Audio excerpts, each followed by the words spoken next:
Good morning students. आज हम पढ़ेंगे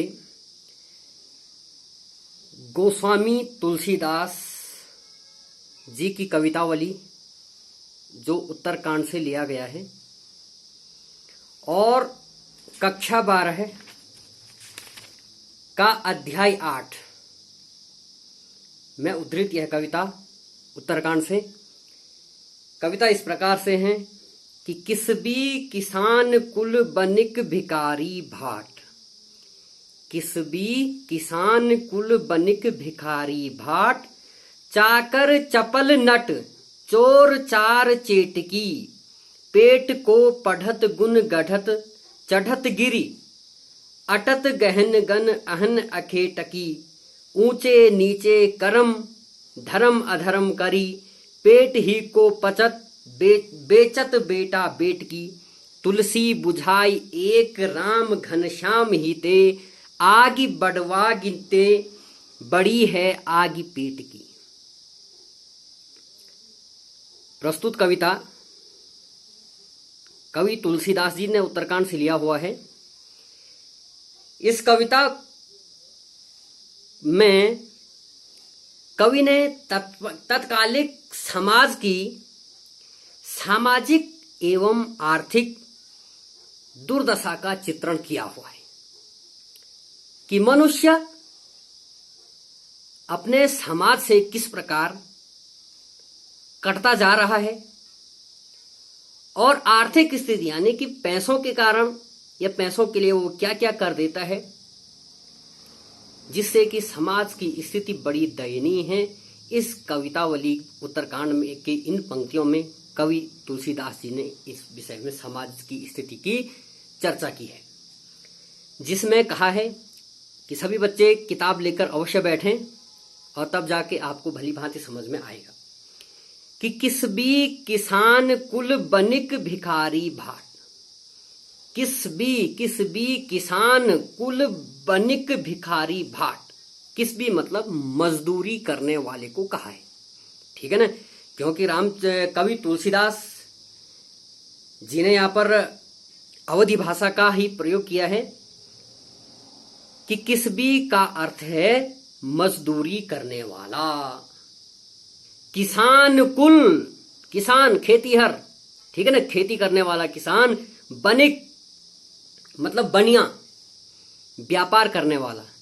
भिखारी भाट, भिखारी मतलब जो लोग भीख मांगने वाले हैं। भाट, भाट मतलब जो एक दूसरे की चापलूसी करते हैं, किसी बड़े राजा का किसी बड़े व्यक्ति का गुणगान करके जो अपना जीवन यापन करते हैं उन्हें भाट कहा गया, ठीक है। चाकर चपल नट चोर चार चेटकी। और कह रहा है कि कोई क्या कर रहा है कि कह रहा है कि किस, शुरू से आप इसका अर्थ समझेंगे, किसबी किसान कुल बनिक भिखारी भाट, कि समाज में जितने भी लोग हैं, जितने भी वर्ग हैं, धर्म है, जाति है, कई प्रकार के लोग हैं कि किसबी मतलब कोई लोग क्या करता है, अपने जीवन को यापन करने के लिए क्या कर रहा है, किसबी मतलब मजदूरी कर रहा है, ठीक है ना। मजदूरी करके अपने परिवार का अपना भरण पोषण कर रहा है। किसान कुल, और कोई क्या कर रहा है, खेती बाड़ी करके किसान का कार्य करके अपना भरण पोषण कर रहा है। बनिक, और कोई व्यापार करके अपना जीवन यापन कर रहा है। भिखारी भीख भाट, और कोई क्या कर रहा है, भीख मांग कर ही अपना जीवन यापन कर रहा है। और कोई भाट को, भाट मतलब कोई क्या कर रहा है, किसी अपने से बड़े लोगों की, ठीक है ना, अपने से बड़े लोगों की या किसी राजाओं की क्या कर रहा है, प्रशंसा कर रहा है उनके विषय में, ठीक है ना, बड़ी बड़ी बातें कर रहा है। इस प्रकार से उनके चापलूसी करके अपना भरण पोषण कर रहा है, ठीक। चाकर चपल नट चोर चार चेटकी, और कह रहा कि कोई क्या है, भिखारी बनकर कोई, ठीक है ना, राजाओं की प्रशंसा करते हुए चाकर चपल नट इस प्रकार से घूम रहा है, ठीक है, इस प्रकार से घूमते हुए अपना जीवन यापन कर रहा है। तो कोई चाकर, चाकर मतलब नौकरी करके, ठीक है ना, कोई नौकरी करके। नट चोर चोर चेटकी, और कोई क्या कर रहा है, चोरी चकारी कर रहा है, ठीक है ना। कोई चेटकी मतलब बाजीगर, बाजीगर यानी कि सट्टेबाज, या जिन्हें हम कहते हैं लॉटरी लगाने वाला, ठीक है ना, कोई लॉटरी में इस प्रकार से क्या कर रहा है, अपनी जिंदगी को अपना भरण पोषण कर रहा है। समझ में आ रहा होगा कि किस भी किसान कुल बनिक भिखारी भाट, कोई क्या कर रहा है, मजदूरी करके, कोई किसान खेती करके, बनिया व्यापार करके, भिखारी भीख मांग करके, और भाट यानी कि बड़े लोगों की, राजाओं की प्रशंसा करके, ठीक है, उनका गुणगान करके अपना क्या है, घूमता फिरता हुआ अपना जीवन यापन कर रहा है। चाकर चपल नट चोर चाटकी, और कोई नौकरी कर रहा है तो कोई क्या कर रहा है, चोरी चकेरी कर रहा है, तो कोई बाजीगरी सौदा करने वाला काम करके अपना जीवन यापन कर रहा है। ठीक, ये समाज की स्थिति को इस प्रकार बताया है कि समाज में क्या क्या स्थिति है। पेट को पढ़त गुण गढ़त चढ़त गिरी, और ये सब हो रहा है तो पेट के खातिर हो रहा है। पेट को पढ़त, पेट के खातिर ही वो पढ़ रहा है, ठीक है ना। आजकल के मनुष्य या का उद्देश्य है कि पढ़ना भी है तो क्या करना है कि हमें नौकरी मिलेगी, कहीं हमारा भरण पोषण अच्छे ढंग से होगा, ठीक है ना, इसलिए वो पढ़ रहा है। गुण गढ़त, और कोई क्या कर रहा है, किसी के गुणगान करने पर किसी का लगा हुआ है, यानी कि चापलूसी कर रहा है किसी की। ठीक, तो इस प्रकार के वो अपना पेट भरना चाह रहा है। चढ़त गिरी, और कोई बड़े बड़े ऊंचे से पर्वत शिखरों पर चढ़ रहा है, पत्थर निकालने का काम, जंगलों का काम, ठीक है ना। इस प्रकार से वो काम करके क्या है, अपना जीवन यापन कर रहा है अपने पेट को भरने के लिए। अटत गहन गन एहन अखेटकी, और अटत गहन गन मतलब, अटत मतलब घूमता है, गहन गन मतलब जंगल, कोई गहन मतलब घनघोर जंगलों में विचरण करते हुए क्या कर रहा है, अहन अखेटकी, शिकार खेलकर क्या कर रहा है, अपना जीवन यापन कर रहा है, अपना पेट भर रहा है, ठीक है ना। इतना रिस्क, ठीक है ना, इतनी जिम्मेदारी मनुष्य की इस पेट के खातिर, कह रहा है कि मनुष्य क्या क्या नहीं कर रहा है ना।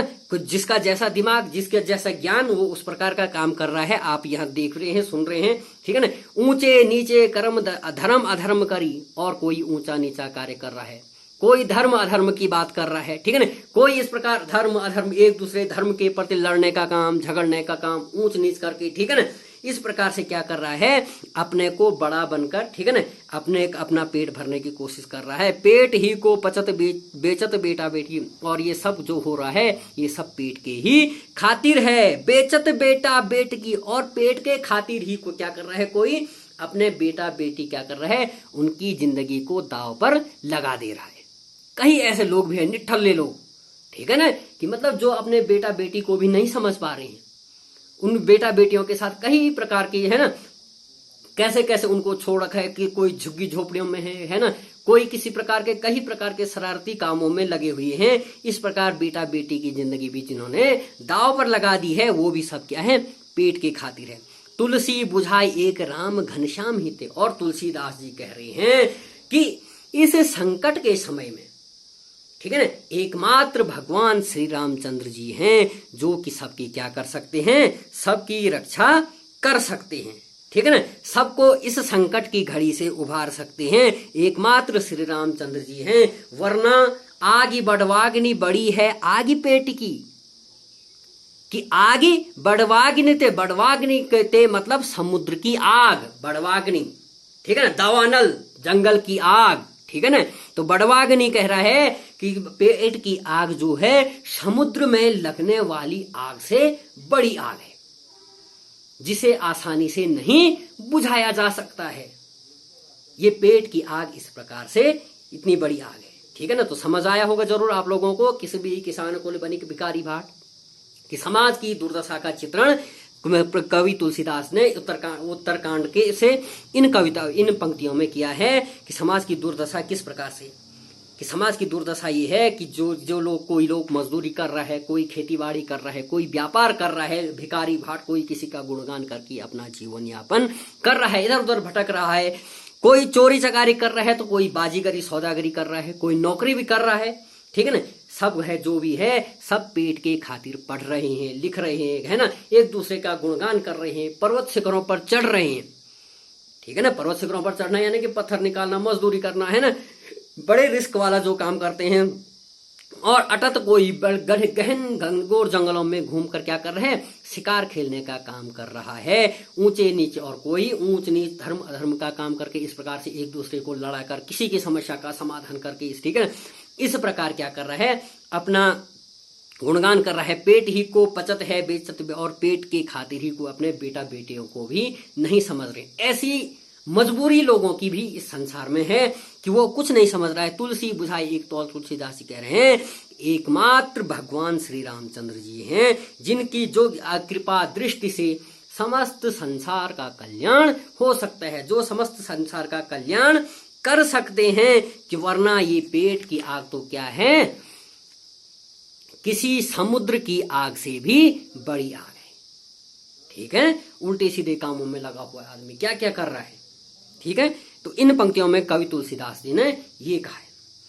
अब दूसरा इसका पाठ जो है उत्तरकांड से यहां पर कवि तुलसीदास जी ने यहां पर बताया है कि खेती न किसान को भिखारी को न भीख बली, बनिज को बनिज न चाकर को चाकरी। जीविका विहीन लोग सीधमान सोच बस, जीविका विहीन लोग सीधमान सोच बस, कहे एकन सो कहाँ जाई का करी। दरिद दशानन दबाई दुनी, दीन बंधु दुरित दहन देख तुलसी हाहा करी। ठीक है ना। प्रस्तुत कविता की पंक्तियों में कवि तुलसीदास जी ने क्या किया है, इसमें समाज की स्थिति को बता रहा है। ठीक, कि खेती न किसान को, जो किसान खेती बाड़ी करना चाहता है, खेती करके अपना जीवन यापन करना चाहता है, भरण पोषण करना चाहता है, उसके पास खेत नहीं है। जो मजदूरी करना चाह रहा है, खेती करना चाह रहा है, उसके पास तो खेती ही नहीं है। भिखारी को न भीख भली, और वर्तमान समाज इस प्रकार बन गया है कि भिखारी की भीख भी बलि चढ़ गई है। यानी कि भिखारी को अब भीख भी देने वाला कोई नहीं है, क्योंकि लोग समाज में जो प्रचलित है कि लोग भिखारी बनकर न जाने किसी को ठगने का काम है ना, कोई किसी की मजबूरी का फायदा, किसी के अकेलेपन का फायदा, इस प्रकार भी लोग भिखारी बनकर कर रहे हैं। तो लोगों का भरोसा नहीं रह गया है, इसलिए लोग क्या नहीं कर रहे हैं, भिखारी को भीख देना भी उचित नहीं समझ रहे हैं, अपना दरवाजा पहले ही बंद कर देते हैं। ठीक है ना। इसलिए समय ऐसा आ गया है कि भिखारी को भी भीख नहीं मिल रही है। जबकि हम इससे पहले की कविता की पंक्तियों में हम पढ़ रहे थे कि कोई भीख मांगकर अपना जीवन यापन कर रहा है। लेकिन यहां पर देखो समाज की स्थिति बदल गई है, दयनीय हो गई है कि खेती करने वाले किसान को खेत नहीं है, जनसंख्या इतनी बढ़ गई है, भिखारी को भीख नहीं मिल पा रही है, बनिक को बनिज न चाकर को चाकरी, और जो व्यापार करने वाला है उसका व्यापार ही नहीं चल रहा है, लूट मार का ही प्रकार का है ना, व्यापार नहीं चल पा रहा है ठीक ढंग से, न चाकर को चाकरी। और जो लोग नौकरी करना चाहते हैं उनके लिए नौकरी नहीं है। वर्तमान समाज के में इस प्रकार की विकट समस्या उत्पन्न हो रही है। जीविका विहीन लोग सीधमान सोच बस, और जीविका विहीन यानी कि जिन लोगों के पास आजीविका नहीं है, कोई धन दौलत नहीं है, वो लोग बस सीधमान सोच रहे हैं। वो लोग सिर्फ सोच रहे हैं, कहे एक एकन सो, और एक एकन सो यानी कि एक दूसरे से कह रहे हैं, एक दूसरे से एक बातें कर रहे हैं, कहाँ जाए क्या करें, कि हम कहाँ जाएं और क्या करें, कैसे हम अपना जीवन यापन करें। जीविका विहीन लोग इस प्रकार से सोच रहे हैं। वेदहु पुराण कही लोकहु विलोकियत, कि वेद पुराणों में कहीं कहा गया है। ठीक है ना। वेद पुराणहु कहीं क्या है, वेदहु पुराण कही लोकहु विलोकियत, कि कहते कि वेद पुराणों में भी वेद पुराण धर्म ग्रंथों में इस प्रकार कहा गया है कि सांकरे सबे पे, कि क्या संकट के समय पर राम रावण ने कृपा करी, कि संकट के समय में भगवान श्री रामचंद्र जी क्या करते हैं, किसी की क्या करते हैं, मदद करते हैं। कि जैसे संकट के समय में, ठीक है ना, जब भगवान श्री रामचंद्र जी ने जन्म लिया, ठीक है ना। और रावण दशानन जो था, है ना, दशानन की क्या है, राक्षसों का यहाँ पर अत्यधिक प्रभाव जम गया था। तो भगवान श्री रामचंद्र जी ने उस रावण रूपी राक्षस का वध करके जनता को मुक्ति दिलाई थी। ऐसे ही यहाँ पर भगवान श्री रामचंद्र जी क्या है, यहाँ पर लोगों को संकट है पैसों की, पेट भरने की, जीवन भरण पोषण करने की। तो ऐसे यानी कि इस गरीब रूपी रावण का इस संकट के समय में भगवान श्री रामचंद्र ही क्या कर सकते हैं, कल्याण कर सकते हैं। दरिद्र दशानन दवाई दुनि दीन बंधु। और इस प्रकार जब देखा होगा कि दरिद्र उस दशानन ने क्या किया था, उस दशानन मतलब रावण ने क्या है, दीन बंधु यानी कि गरीब लोगों को क्या कर, लोगों को दबा रहा था, है ना। उस समय सीधे साधे लोग, अब वर्तमान इस यहाँ पर रावण की तुलना उस गरीबी से की है। गरीबी रूपी रावण जो लोगों की मजबूरी का फायदा उठा रहा है, ठीक है ना। तो भगवान श्री रामचंद्र जी उस निर्धनता रूपी रावण को यहाँ पर प्रताड़ित कर रहा है। दुरित दहन देख तुलसी हाहाकार। और इस प्रकार संसार की दुर्दशा को देखकर कवि तुलसीदास जी ने आश्चर्य व्यक्त किया, ठीक है ना। उन्होंने दुख व्यक्त किया, करुणा अपनी व्यक्त की और उन्हें आश्चर्य हो रहा है और सोच रहे हैं कि ऐसे समय में इस क्या है, निर्धनता रूपी रावण का है भगवान श्री रामचंद्र ही रक्षा कर सकते हैं। कि सब लोग भगवान पर भरोसा करें, है ना। और इसका मतलब क्या है कि सब लोग भगवान पर भरोसा करें, अपने में एक दूसरे के प्रति प्रेम भावना रखें, ठीक है ना। और प्रेम भावना के कारण क्या है, समाज में सामंजस्य स्थापित करके एक दूसरे की मदद करते हुए अपना जीवन यापन सुव्यवस्थित ढंग से कर सकते हैं, ठीक है ना। कवि ने यहाँ पर इस प्रकार समझाने की कोशिश की है। और अग्रिम पंक्तियों में यहाँ पर कवि कह रहे हैं, धूत कहो अवधूत कहो, रजपूत कहो जोल्हा कहो, कोऊ काहू की बेटी सो बेटा न ब्याह, काहू की जाति बिगाड़ न सोऊं, तुलसी सरनाम गुलाम है, राम को जाको रुचे सो कहे, कछु ओऊं मांग के खैबो मसीत के सोईबो, लेबे को एक न देबे को दो, ठीक है ना। और इस पंक्ति में देखो आप ध्यान दें कि धूर्त कहो, तुलसीदास जी यहां पर अपने ही बारे में कह रहे हैं कि जिस प्रकार मतलब लोग एक दूसरे पे भरोसा नहीं करते, कहते हैं कि है ना, कहते हैं ना एक दूसरे बड़ी शिक्षा देने वाला बन गया, अपने को संभाल ये है सो है, ठीक है ना। कई सारी चीजें कमेंट करते हैं लोग। तो तुलसीदास जी भी जानते हैं कि समाज में वर्तमान में भी हर किसी के चार भले चार बुरे, है ना, चार मदद करने वाले तो चार बीच में टांग अड़ाने वाले, है ना, विरोध करने वाले लोग विद्यमान हैं। तो इसलिए वो कह रहे हैं धूर्त कहो अवधूत कहो, कि जब मैं इतनी बड़ी बड़ी बातें बोल रहा हूं, संसार के कल्याण के विषय में जब मैं कामना कर रहा हूं, तो लोग कई प्रकार की बातें सोच रहे हैं। कवि तुलसीदास जी को यह महसूस हो रहा है, इसलिए कह रहे हैं कि कोई ये न कहे कि ये बड़ा ज्ञानी समझ रहा अपने को कवि के प्रति, ठीक है ना। इसलिए कवि कह रहे हैं धूर्त कहो अवधूत कहो, चाहे मुझे धूर्त मतलब मूर्ख, चाहे मुझे मूर्ख कहो, अवधूत कहो, चाहे मुझे ज्ञानी कहो। यानी कि जो समझेगा वो ज्ञानी कहेगा, जो नहीं समझेगा वो क्या कहेगा, मूर्ख कहेगा। कह रहे कि चाहे मुझे ज्ञानी समझो चाहे अज्ञानी समझो, रजपूत कहो चाहे मुझे राजा का पुत्र कहो, या राजा का पुत्र समझो कोई, जोल्हा कहो कोई, या कोई मुझे क्या कहे, जुलाहा का पुत्र कहे, ठीक है। काहू की बेटी सो बेटा न ब्याह, क्यों कि मुझे किसी की बेटी से अपने बेटे का विवाह नहीं करना है। कि कोई मुझे राजा कहे तो मुझे राजा की लड़की मिले मेरे बेटे के लिए, ठीक है ना। कोई मुझे ज्ञानी कहे तो मुझे ज्ञानी बड़े बड़े राजाओं की बेटी मिले, ज्ञान की, है ना, सक्षम संपन्न व्यक्ति की बेटी मिले। धूर्त को मूर्ख कहेंगे तो चाहे मुझे गरीब गंवार मिले, कुछ भी मिले, है ना। तो कह रहा है कि मुझे किसी से कोई लेना देना नहीं है, मुझे अपने किसी की बेटी से अपना बेटा नहीं क्या करना है, विवाह करना है, कि जो मैं बड़ी बड़ी बातें कहकर अपनी प्रशंसा करूं। जिसको जो कहना है मेरे प्रति, जिसको जो समझ आता है वो कह सकता है। काहू की बेटियों की मैंने किसी की बेटी से अपने बेटे का विवाह नहीं करना है। काहू की जाति बिगाड़ न सो, इसलिए मैं किसी की जाति नहीं बिगाड़ना चाहता हूं। ठीक है ना, मुझे कोई जाति नहीं है, कोई धर्म नहीं है, कहीं से कोई भेदभाव नहीं है। जिसको जो समझना है वो समझे, क्योंकि तुलसीदास जी ने क्या कर दिया है, समाज के प्रति अपने विचारों को खुलकर व्यक्त किया है।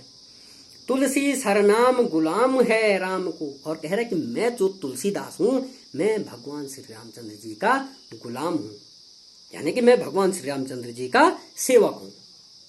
समझे, गुलाम है राम को, जो को रुचे सो कहे कछ ओऊं, और जिसकी जैसी रुचि है वो वैसा कहें। मांगी के खैबो मसीत को सोईबो, और मैं तो मांग कर खाने वाला हूं। मसीत को सोईबो, मसीत मतलब मस्जिद, मैं मस्जिद के आगे सोने वाला हूं। मेरे को घर नहीं है, कोई बार नहीं है, ठीक है ना, कोई बेटा नहीं है, कोई बेटी नहीं है, कोई पत्नी नहीं है, ठीक है ना, कोई परिवार नहीं है। मैं तो मांग कर खाता हूं और मस्जिद के आगे सोता हूं। लेबो को एक न देबे को दो, न लेबे को एक को, मतलब लेबे को मतलब लेना है, न तो मुझे किसी से कुछ लेना है, न मुझे किसी को कुछ देना है। जिसको जो समझना है वो समझे, लेकिन मैंने समाज की स्थिति का भली भांति चित्रण कर रखा है, जो मैं जानता हूं कवि तुलसीदास के अनुसार। ठीक है ना, तो उत्तरकांड की इन पंक्तियों के साथ यहाँ पर कवि तुलसीदास जी का ये रचना यहाँ पर समाप्त। ठीक है ना, और आगे अब इसके अगले भाग में हम पढ़ेंगे लक्ष्मण मूर्छा और राम का विलाप, दोहा आप पढ़ेंगे। ठीक है ना, इसके बाद तो इसको आप ध्यान से पढ़ेंगे, सुनेंगे, समझेंगे। ठीक है ना, और सभी लोग एक दूसरे की यहाँ पर भी प्रेम भाव से मदद करेंगे और हमारी भी मदद करेंगे। हमें भी आप एक्स्ट्रा एनर्जी देंगे कि हमारे इस YouTube चैनल को जरूर आप सभी लोग शेयर करें, लाइक करें एंड सब्सक्राइब करें। धन्यवाद आप सभी का।